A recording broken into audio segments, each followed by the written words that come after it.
up, let's experience the augmented world with VUZIX Blade.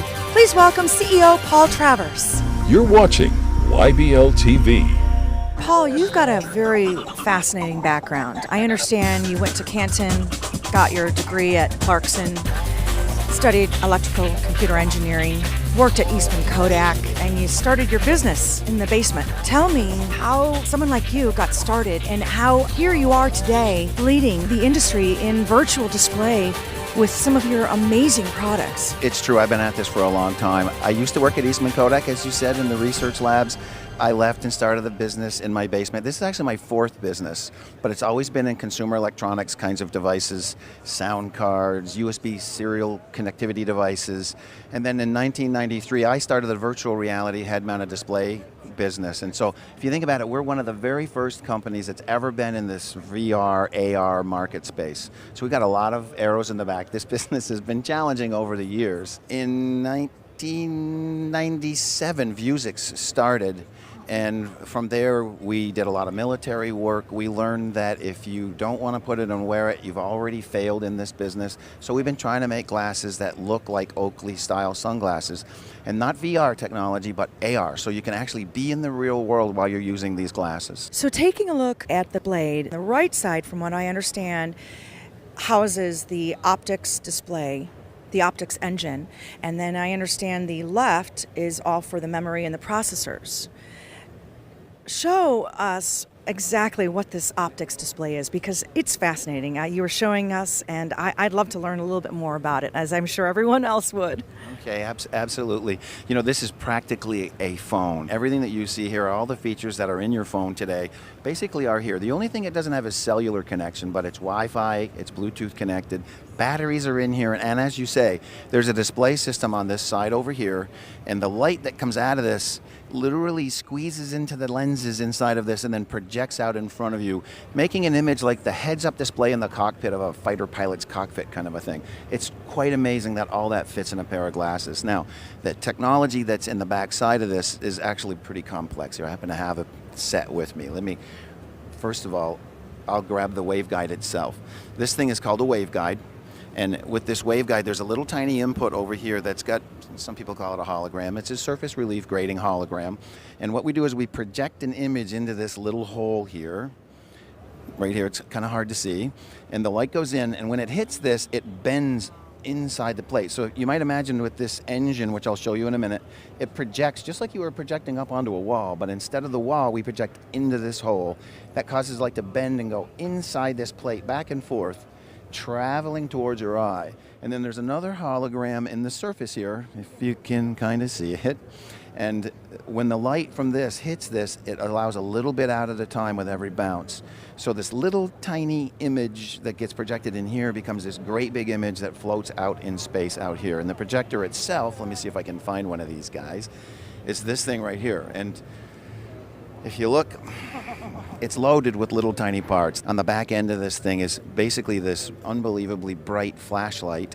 The light comes out of the flashlight, red, blue, and green, goes into these beam splitter cubes and things, and then down on the bottom here is a 1 million pixel front-lit DLP display. You know, you go to the digital cinema, blowing up that great big image in the cinema, it's the same thing, but this has been shrunk down to a 0.2-inch display. Then the light comes back off of that and goes out the front of this thing, which is a projection lens, just like you might have on a mini projector at home, you know, in your house. And then that output from this, if I were to point it at the wall, would literally paint an image up on the wall. We don't do that. We project it into this little tiny pupil here, like this. Light bounces around and it projects it out in space in front of you. It projects it onto your eyeball. It sure looks like it's maybe 10 or 20 feet in front of you, floating out in space in your personal pair of glasses. I understand, Paul, that the battery is in the back? Yes, that's correct. And in fact, there's a whole lot more than just batteries back here. Just forward of the batteries, there's these little vibrating motors, so that if you're wearing these glasses and there's something going on to your left or your right, they'll tell you that. Maybe you're playing Pokemon Go walking down the street, right? You get a little vibration on this side, it tells you to look over to the right. Or maybe you're playing a game in here and you had a crack up in the game because it's a race car game, they'll vibrate on your head. It's kind of a really cool haptic feedback mechanism. So yeah, batteries LEDs in the back, along with the haptic feedback system. I want to take some pictures. What kind of camera are we looking at? So if you happen to be out with your kids, let's say, maybe you're at the beach and you want to take a shot and share it on social media, there's an 8-megapixel camera built into this. It'll film full HD if you want to. It records locally. You can put up to 64 gigabytes of extra memory inside of this guy, so you can record for hours. The cool thing is, while it's recording, you have the ability to shut the display off, and there's certain modes that we're developing that you can be, for example, at Disney World, and every 30 seconds take a picture of your day at Disney World. And when you get home, it just plays back in fast speed. So you have the whole day in like this little short 4-minute movie, as opposed to just snapshot every now and then. And with your phone connected to it, you can share it up in social, no problem. With regards to navigating through the different apps and the features, I understand it's just a couple swipes back and forth. Explain how that works. That's correct. There's a bunch of ways that you can navigate with this device. One of them is you can use Amazon Alexa. So you can talk to these glasses and they'll do things for you. But you're right, there's also a touchpad on the side, so you can swipe back and forth and touch, and that will allow you to do anything you want to do with the glasses. There are a bunch of other, what do they call them, cookies?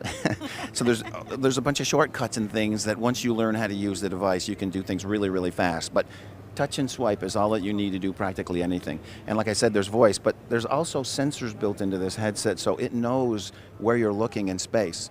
So some of the applications that you'll ship, you literally will turn your head and interact with the information that's out there. So that's another way of navigating within the device. Let's say I'm wearing glasses, prescriptions. How about some inserts?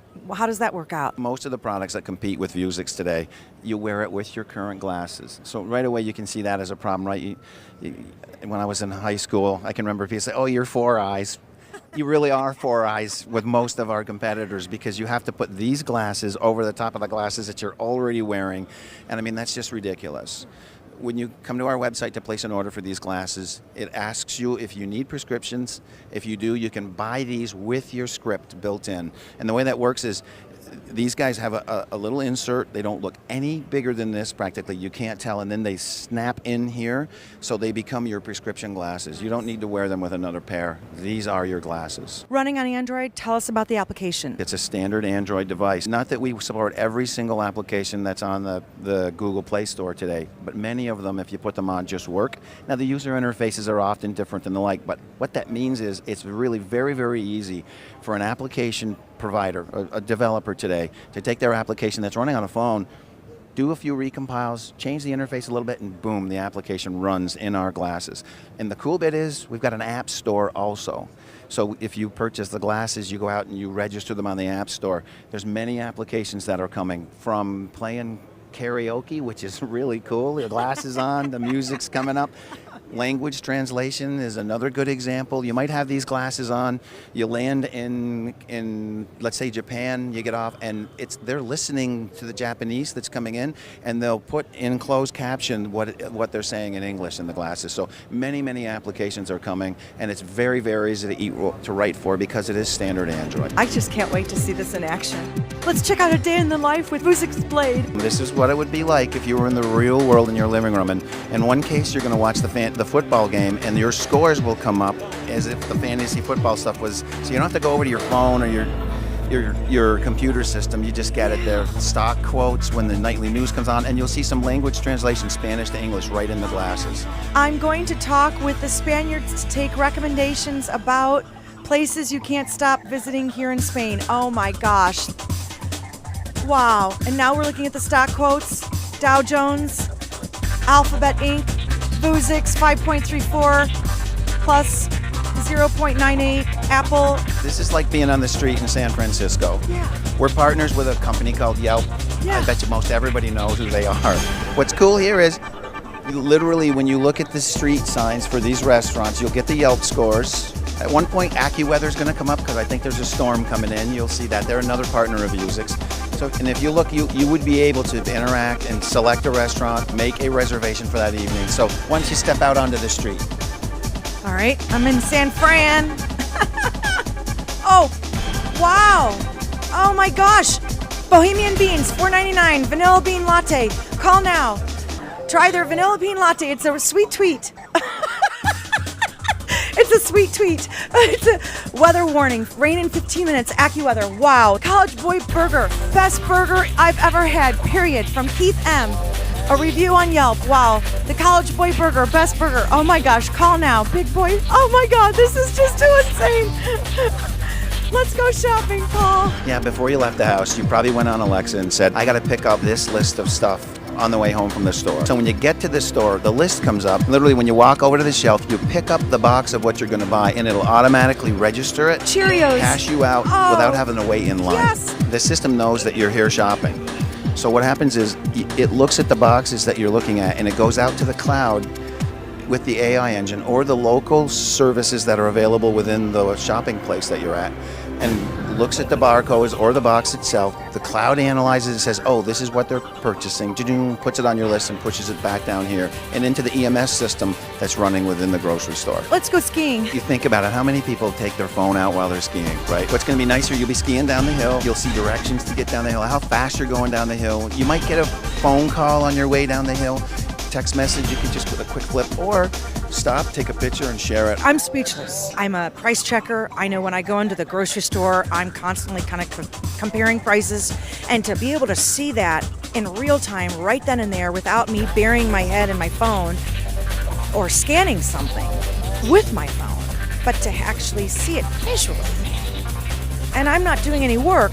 That's getting me out of my phone and into reality with my friends or whoever I'm with at the store, right?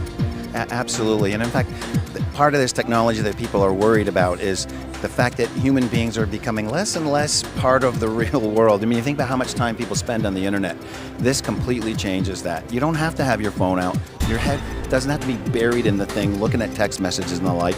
Your example, every one of these demos that you just did, all that connected information, you never once took your phone out of your pocket.